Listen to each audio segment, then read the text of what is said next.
Hello students, आज हम अपने वीडियो लेक्चर में जो टॉपिक कवर करने जा रहे हैं उस टॉपिक का नाम है कंट्रोलिंग।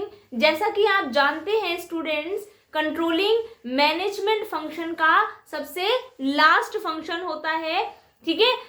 और मैनेजमेंट के टोटल कितने फंक्शंस होते हैं? There are 5 functions in management, और उनको याद करने का एक तरीका है जो मैं आप लोगों को बता रही हूँ। बहुत ही इजी सी ट्रिक है, ठीक है। और वो ट्रिक क्या है, हमें याद क्या रखना है? हमें याद रखना है पॉज डीसी। क्या याद रखना है? POSDC. अब पॉज डीसी का क्या मतलब हुआ? POSDC stands for planning, organising, staffing, directing and controlling, ठीक है। अब प्लानिंग क्या है हमारा? प्लानिंग क्या है? ये फर्स्ट फंक्शन होता है मैनेजमेंट का। मैनेजमेंट का फर्स्ट फंक्शन कौन सा है? प्लानिंग हुआ। और लास्ट फंक्शन कौन सा हुआ? कंट्रोलिंग हुआ, ठीक है। तो मैनेजमेंट का लास्ट फंक्शन हम यहाँ पर डिस्कस करेंगे आज बच्चों। कंट्रोलिंग को हम बेसिकली आज यहाँ डिस्कस करने के लिए आए हैं। अब कंट्रोलिंग का मतलब क्या होता है? क्या होती है कंट्रोलिंग, ठीक है। तो कंट्रोलिंग क्या है? कंट्रोलिंग का मतलब कि वेरीफाई करना। क्या वेरीफाई करना? कंट्रोलिंग का मतलब वेरीफाई करना। क्या वेरीफाई करना? कि जो हमने अब तक मेहनत की है किसी भी गोल को अचीव करने के लिए, जो हमने अब तक की मेहनत की है, क्या वो मेहनत सही है? क्या वो मेहनत सही से हो पा रहा है? वो जो हमने काम किया है क्या वो सही से हो पा रहा है? यानी कि जो हमने ये सारा पीछे काम किया, प्लानिंग के बाद हमने प्लानिंग की और प्लानिंग के हिसाब से हमने काम करना शुरू किया, ठीक है। तो क्या वो हमारी प्लान के अकॉर्डिंग हुआ या फिर नहीं हुआ? इसको क्या करना? वेरीफाई करना। क्या कहलाता है? कंट्रोलिंग कहलाता है। क्लियर है? तो समझ लेते हैं बच्चों, कंट्रोलिंग क्या है। Controlling is monitoring, comparing and correcting work performance. Work performance को मॉनिटर करना, उसको कंपेयर करना, और फिर कंपेयर करने के बाद जो डेविएशंस आए उनको करेक्ट करना, ये कहलाता है कंट्रोलिंग का प्रोसेस। क्लियर है? अब यहाँ पर हमें कंपेयरिंग की वर्ड आया है, कंपेयर करना। तो कंपेयर हम किस चीज का करेंगे? कंपेयर हम किस चीज का करेंगे? कंपेयर हम करेंगे प्लान्ड परफॉर्मेंस से किसकी? एक्चुअल परफॉर्मेंस की।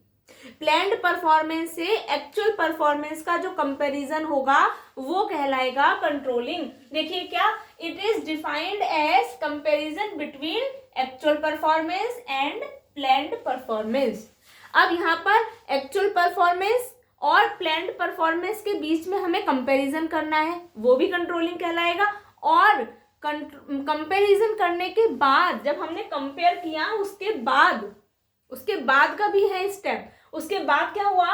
अगर कंपेयर किया और कंपेयर करने के बाद वहां पर कोई डेविएशन आता है, डेविएशन का मतलब कोई डिफरेंस अगर आता है किसके बीच में?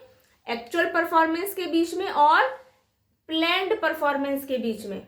जो हमने प्लान किया और एक्चुअल में जो हमने परफॉर्म किया, उनके बीच में अगर कोई डिफरेंस आता है या कोई डेविएशन क्रिएट होता है, तो उस डेविएशन का रीजन क्या है? क्यों आया ये डेविएशन, ठीक है। उस डेविएशन के रीजन को फाइंड आउट करना, और फाइंड आउट करके फिर उसके अगेंस्ट में करेक्टिव एक्शन लेना। रीजन फाइंड आउट करना और फाइंड आउट करने के बाद करेक्टिव एक्शन लेना, ये कहलाएगा कंट्रोलिंग। क्लियर है? कंट्रोलिंग का मतलब सिर्फ मॉनिटरिंग करना नहीं होता है। कंट्रोलिंग का मतलब है आपको मॉनिटर भी करना है, आपको क्या करना है? कंपेयर भी करना है, ठीक है। अब कंपैरिजन किसके बीच में करना है? प्लान्ड परफॉर्मेंस और एक्चुअल परफॉर्मेंस के बीच में कंपेयर करना है। कंपेयर करने के बाद अगर कोई डेविएशंस आते हैं, निगेटिव या पॉजिटिव जैसा भी, अगर डेविएशंस आते हैं बीच में, उन डेविएशन के रीजन को फाइंड आउट करना, और रीजन फाइंड आउट करने के बाद हमें करेक्टिव एक्शन लेना। करेक्टिव एक्शन लेना भी किसमें आएगा? कंट्रोलिंग के प्रोसेस में आएगा। क्लियर है? अब if there is any deviation, controlling also involves finding out the reason for that deviation. अब उसके बाद करेक्टिव एक्शन को निकालना। ठीक है, अब यहाँ पर देखते हैं यहाँ पर कितने एस्पेक्ट्स होते हैं कंट्रोलिंग के। There are 2 aspects of controlling. पहला है स्ट्रेटेजिक कंट्रोल और दूसरा है ऑपरेशनल कंट्रोल। स्ट्रेटेजिक कंट्रोल का क्या मतलब होता है? देखिए, स्ट्रेटेजिक कंट्रोल में हम क्या चेक करते हैं, स्ट्रेटेजिक कंट्रोल में हम क्या देखते हैं। स्ट्रेटेजिक कंट्रोल में हम देखते हैं कि हमने जो स्ट्रेटेजी बनाई है काम को करने की, या अपने जो भी हमने प्लानिंग की है अपने गोल को अचीव करने के लिए, जो हमने प्लानिंग की है, जो हमने स्ट्रेटेजी अडॉप्ट की है, उसको चेक करना, उसको कंट्रोल करना कि क्या स्ट्रेटेजी के अकॉर्डिंग काम हो रहा है या फिर नहीं हो रहा है। क्लियर है? अगर स्ट्रेटेजी ठीक है, जो हमने प्लानिंग की वो ठीक है, हमने ये देखा तो वो प्लानिंग ठीक है, लेकिन उसके बाद भी हमारा टारगेट अचीव नहीं हो रहा है, हमारी स्ट्रेटेजी सही है, उसके बाद भी हमारा टारगेट अचीव नहीं हो रहा है, तो उसके लिए हमें क्या चेक करना पड़ेगा? फिर हमें नेक्स्ट चेक करना पड़ेगा ऑपरेशनल कंट्रोल। फिर हमें ऑपरेशंस को चेक करना पड़ेगा, ऑपरेशनल कंट्रोल को चेक करना पड़ेगा। अब ऑपरेशंस में हमें क्या चेक करना है? सपोज करिए कि हमने टारगेट सेट किया प्रोडक्शन करने का, कितनी यूनिट, 1000 यूनिट प्रोड्यूस करने का हमने टारगेट सेट किया। अब टारगेट तो सेट किया, उसके लिए हमने लेबर को बता दिया कि हमें इतना यूनिट प्रोड्यूस करना है, तो हमें उसके लिए टाइम भी बताना पड़ेगा कि हमें इतने टाइम में इतनी यूनिट प्रोड्यूस करनी है। सपोज हमने उनसे कहा कि 1 मंथ में हमें 1000 यूनिट प्रोड्यूस करनी है और 1000 यूनिट प्रोड्यूस करके हमें उसे सेल करना है। ठीक है, ये ऑपरेशन के अंदर में आएगा। जो हमारी लेबर है, जो हमारी टेक्निकल स्टाफ है, ये सारा उसमें इन्वॉल्व होगा। अब क्या हुआ, हमने प्लान तो किया 1000 यूनिट प्रोड्यूस करने का, अब जो स्ट्रेटेजी बनाई हमने उसको काम करने की, वो प्रॉपर चल रही थी, सही तरीके से काम हो रहा था, लेकिन फिर भी हमारा प्रोडक्शन 1000 यूनिट का जो था वो पूरा नहीं हो पाया। तो हम ऑपरेशंस को चेक करेंगे कि क्या ऑपरेशन में कोई गड़बड़ थी, ऑपरेशनल कंट्रोल में तो कोई चूक नहीं हुई। अब वहां पर क्या देखेंगे, तो वहां पर पता चला हमें कि लेबर 2 दिन से 3 दिन से छुट्टी पर है। अब जब लेबर छुट्टी पर चली जाएगी तो हमारा ऑपरेशन कंप्लीट नहीं होगा, या फिर लेबर क्या हो गई, स्ट्राइक पे चली गई। लेबर स्ट्राइक पे चली गई, स्ट्राइक की वजह से काम 3 दिन बंद रहा, तो 3 दिन का जो यूनिट प्रोड्यूस होना था वो नहीं हो पाया और हमारा टारगेट पूरा नहीं हो पाया। तो इन सब एक्टिविटीज को कंट्रोल करना किसके अंडर में आएगा? ऑपरेशनल कंट्रोल के अंडर में आएगा। ठीक है, यानी कि स्ट्रेटेजी को देखना, प्लानिंग को प्रॉपर तरीके से स्टार्टिंग से चेक करना कि वहां पर कोई गड़बड़ तो नहीं है। अगर वो सब ठीक है, फिर हम ऑपरेशनल कंट्रोल को चेक करेंगे, ऑपरेशंस में कोई गड़बड़ तो नहीं है। क्लियर है? अच्छा, नेक्स्ट टॉपिक पे आते हैं। ये है हमारा फीचर्स ऑफ कंट्रोलिंग। कंट्रोलिंग के फीचर्स क्या क्या हैं? सबसे पहला फीचर है कंट्रोलिंग का, it is a management function. जैसा कि हम जानते हैं मैनेजमेंट के 5 फंक्शंस हैं और कंट्रोलिंग सबसे लास्ट फंक्शन है। लास्ट जरूर है, ये फंक्शन लास्ट जरूर है, लेकिन बहुत इंपॉर्टेंट है, मोस्ट इंपॉर्टेंट है। विदाउट कंट्रोलिंग हम कोई भी गोल अचीव नहीं कर सकते ऑर्गेनाइजेशन के अंदर। ऑर्गेनाइजेशन के अंदर अगर हम चाहते हैं कि हमारे गोल्स अचीव हों, तो कंट्रोलिंग जो है वो हर एक स्टेप पर हमें कंट्रोलिंग की जरूरत पड़ती है। मैनेजमेंट के जितने भी फंक्शंस हैं, हर फंक्शन पर कंट्रोलिंग की जरूरत पड़ती है। तो कंट्रोलिंग बहुत इंपॉर्टेंट है और ये मैनेजमेंट का ही एक फंक्शन है, 5 फंक्शंस में से एक मैंने। ठीक है, नेक्स्ट कह रहे हैं गोल ओरिएंटेड फंक्शन है। गोल ओरिएंटेड फंक्शन है, गोल ओरिएंटेड का मतलब कि अगर एक गोल कंप्लीट होता है तो वो गोल कंप्लीट होने के बाद हम नेक्स्ट गोल पर चले जाते हैं, नेक्स्ट गोल पर स्विच करते हैं और नेक्स्ट गोल को अचीव करने की कोशिश करते हैं। उसको कंट्रोलिंग की जरूरत वहां पर पड़ती है, इसलिए कंट्रोलिंग को गोल ओरिएंटेड प्रोसेस कहा गया है। Pervasive in nature, pervasive in nature का मतलब है कि ये मैनेजमेंट के सभी लेवल पर अप्लाई होता है। कंट्रोलिंग का प्रोसेस मैनेजमेंट के सभी, यानी कि जितने भी लेवल्स होते हैं मैनेजमेंट के, वहां सब पर ये कंट्रोलिंग का फंक्शन अप्लाई होता है। ठीक है, कंट्रोलिंग तो हर जगह जरूरी है, प्लानिंग से लेकर के और लास्ट स्टेप तक, डायरेक्शन तक भी हमें कंट्रोलिंग की जरूरत पड़ती है। और ऊपर से टॉप लेवल से लेकर और लोअर लेवल तक के जितने भी लेवल्स हैं उनमें जो भी टास्क परफॉर्म किए जा रहे हैं, हर एक जगह कंट्रोलिंग की जरूरत पड़ती है। इसलिए कहा गया है controlling is a pervasive in nature. Next कह रहे हैं, ये बहुत इंपॉर्टेंट है बच्चों, इस पर क्वेश्चन भी बनते हैं कई बार। It is both backward looking as well as forward looking. अब कह रहे हैं कि जो कंट्रोलिंग है इसको इन्होंने बैकवर्ड लुकिंग बोला है, लेकिन यानी कि ये बैकवर्ड लुकिंग तो है, बैकवर्ड लुकिंग तो होती है कंट्रोलिंग, मतलब ये पीछे के प्रोसेस को देखती है, प्लानिंग से लेकर के और डायरेक्शन तक के जितने भी स्टेप हम करते हैं उन सबको कंट्रोलिंग चेक करता है, मॉनिटर करता है, फिर उसका कंपेयर करता है। ठीक है, तो ये क्या हो गया, बैकवर्ड लुकिंग तो होता है, लेकिन उसके साथ साथ इसको फॉरवर्ड लुकिंग भी कहा जाता है। अब फॉरवर्ड लुकिंग कैसे कह सकते हैं हम इसको? फॉरवर्ड लुकिंग का मतलब है कि कंट्रोलिंग आगे की चीज को भी देखता है, मतलब पीछे के प्रोसेस को तो देख ही रहा है, चेक कर ही रहा है, लेकिन पीछे के प्रोसेस को चेक करके ये आगे के प्रोसेस को भी डिफाइन करता है। जैसा अभी हमने पीछे पढ़ा था, हमने कहा था कि ये क्या करना है, एक्चुअल परफॉर्मेंस को प्लान्ड परफॉर्मेंस से कंपेयर करता है। कंपेयर करने के बाद जो डेविएशंस निकल के आते हैं उन डेविएशंस को भी ये फाइंड आउट करता है, उनके रीजंस को फाइंड आउट करता है, और रीजन फाइंड आउट करने के बाद ये उसका करेक्टिव एक्शन भी लेने के लिए बात करता है।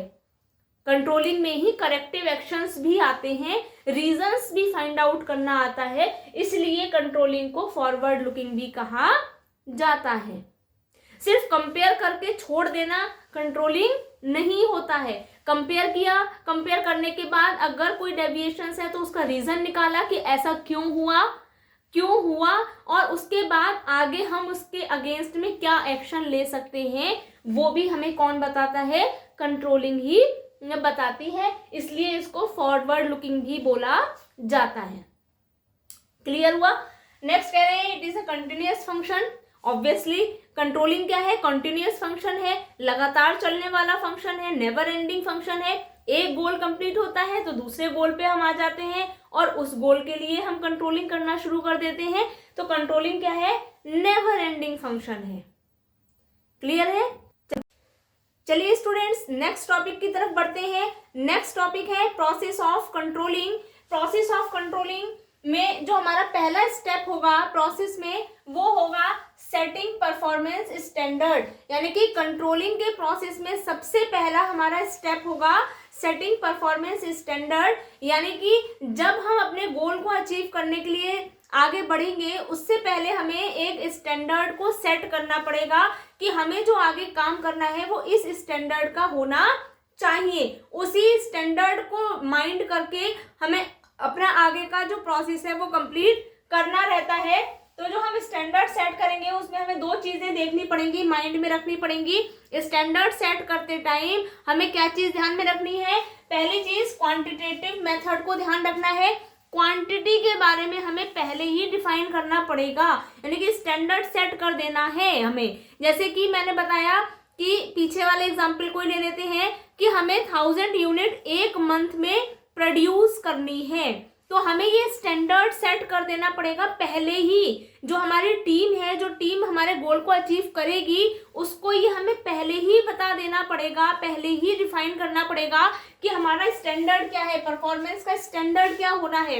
यानी कि एक मंथ के अंदर हमें 1000 यूनिट प्रोड्यूस करनी है। तो यहाँ पर क्वांटिटेटिव मेथड को भी माइंड में रखना पड़ेगा और उसके बाद मेजरेबल होना चाहिए, मतलब हम उसको मेजर कर पाए। इस तरीके का स्टैंडर्ड सेट करना है कि हम आगे जाकर के उसको मेजर कर पाए। ठीक है, तो हमें क्वांटिटी और मेजरमेंट दोनों चीजों को दिमाग में रख करके स्टैंडर्ड को सेट करना पड़ेगा।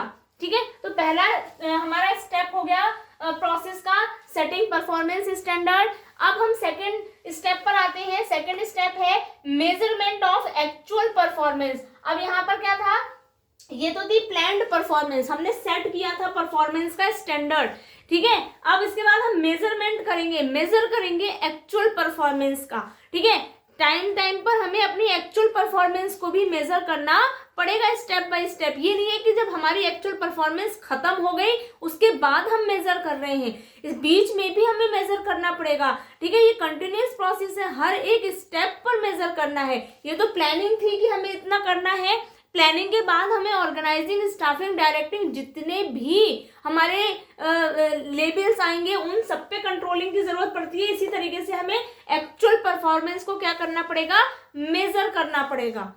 ठीक है, तो मेजर करना है एक्चुअल परफॉर्मेंस को। यहाँ पर भी हमें दो चीजें देखनी पड़ेंगी। पहली चीज quantitative as well as qualitative, यानी कि क्वांटिटी को भी मेजर करेंगे और हम क्वालिटी को भी चेक करते हुए चलेंगे। क्वालिटी भी बहुत जरूरी है। हम कोई भी चीज का प्रोडक्शन कर रहे हैं, एक्चुअल परफॉर्मेंस हम यहाँ पर मेजर करने बैठे हैं, तो एक्चुअल परफॉर्मेंस में हमें क्वांटिटी को भी मेजर करना है कि कितनी क्वांटिटी प्रोड्यूस हो रही है, जितनी होनी चाहिए उतनी हो रही है या नहीं हो रही है। इसके अलावा हमें क्वालिटी का भी ध्यान रखना है, क्वालिटी हमने जो सेट की है क्या उसके अकॉर्डिंग हमारी एक्चुअल परफॉर्मेंस हो रही है या फिर नहीं हो रही है। ठीक है, फिर हम थर्ड स्टेप पर बढ़ते हैं आगे। थर्ड स्टेप है comparison between actual performance with standard performance, यानी कि जो हमारी एक्चुअल परफॉर्मेंस है फिर हम उसके बाद स्टैंडर्ड परफॉर्मेंस के साथ उसका कंपैरिजन करेंगे।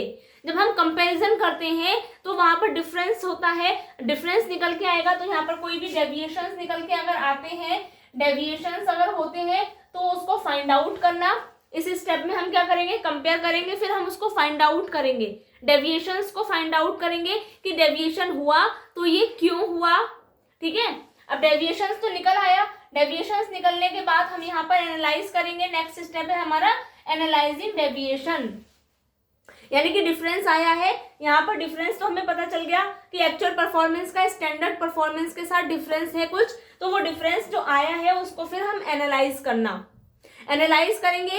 ये बहुत इंपॉर्टेंट है। अब यहाँ पर जब हम एनालिसिस करेंगे तो वो एनालिसिस यहाँ पर स्टार्ट होगी, हमें छोटी से छोटी चीजों को एनालाइज करना पड़ेगा।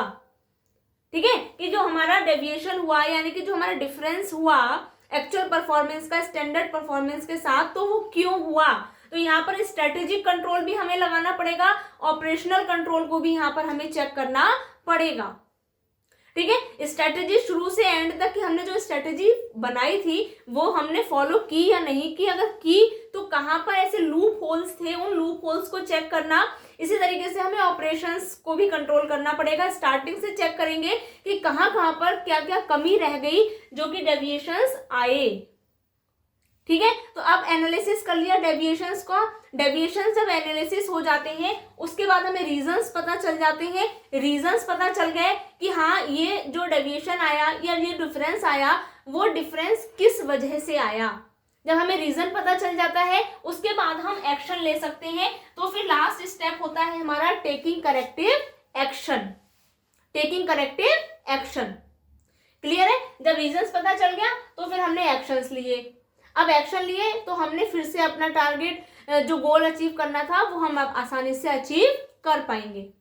क्लियर है, जब एक गोल अचीव हो जाता है उसके बाद जो कंट्रोलिंग का प्रोसेस है वो फिर से स्टार्ट होता है। दूसरे गोल के लिए हम फिर से यहीं से स्टार्ट करते हैं, फिर से स्टैंडर्ड सेट करते हैं और लास्ट में आकर के हम करेक्टिव एक्शन उसके खिलाफ भी लेते हैं। क्लियर है, तो ये समझ में आया बच्चों। कंट्रोलिंग क्या है, बहुत इंपॉर्टेंट है। इसमें कंपेयर करना है, कंपैरिजन करने के बाद हमें फाइंड आउट करने हैं, रीजंस फाइंड आउट करने हैं डेविएशंस के, और रीजंस फाइंड आउट करने के बाद उनके खिलाफ एक्शन लेना है जिससे कि हमारे जो सेट टारगेट हैं, जो हमने गोल को सेट कर रखा है, वो इजीली अचीव हो पाए। क्लियर है, आई होप कि आप लोगों को ये बहुत अच्छे से क्लियर हुआ होगा। कुछ ना समझ आए तो कमेंट सेक्शंस में जाकर के कमेंट करिए, और अभी तक जिन लोगों ने हमारा चैनल सब्सक्राइब नहीं किया है वो हमारे चैनल को सब्सक्राइब करें, लाइक करें और ज़्यादा से ज़्यादा शेयर करें जिससे कि आगे के वीडियोस आपको लगातार मिलते रहें। Thank you students.